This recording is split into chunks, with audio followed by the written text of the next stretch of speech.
This is going to be the first in a series of videos that kind of review all the concepts from Chapter 4 and get you ready for the test. So in this video we're just going to do a real simple analyzing of a function using the derivative and second derivative. So I'm going to try and just kind of number these as we go. Like we're going to start with number 1, the derivative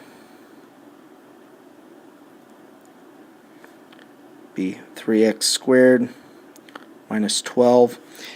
We could stop right there, but I like to factor it because knowing that we're probably going to have to do some work with this, I like to get it all the way down to its kind of bare parts. Okay. All right, we're going to find any critical points now. Well, critical points are where the derivative is 0. Well, of course, looking here at the factored version, there's nothing I can do to the 3 to make that 0, but I could plug in a negative 2 to make this 0, and I could plug in a positive 2 to make this 0. So my critical points are x equals 2 and negative 2. Okay. Next, we're going to classify them. Classify the critical points. It says derivatives, so that's a mistake. So let me do a little quick sign analysis. I'm going to do it over here right under the derivative, putting negative 2 and 2 on my number line.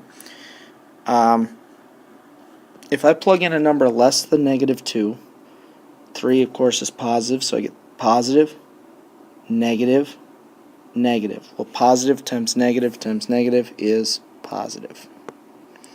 If I plug in a number between negative 2 and 2, I get positive, positive, and negative. Well, positive times negative is negative.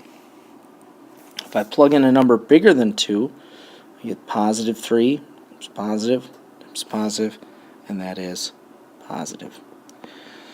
So here, the derivative changes from positive to negative, meaning the function changed from increasing to decreasing. This is a maximum.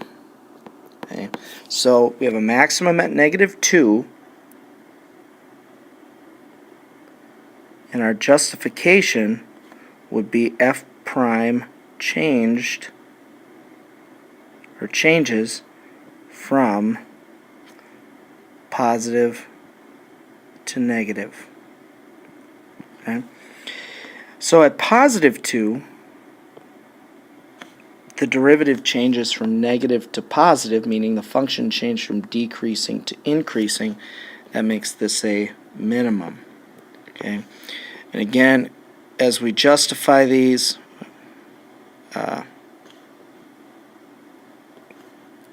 we always want to use the derivative. Sorry, my minimum looks so bad there.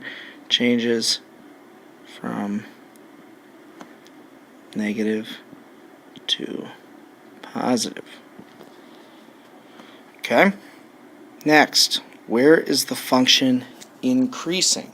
Well, I'm going to justify this first. We're looking for where the derivative is greater than 0. F prime is greater than 0.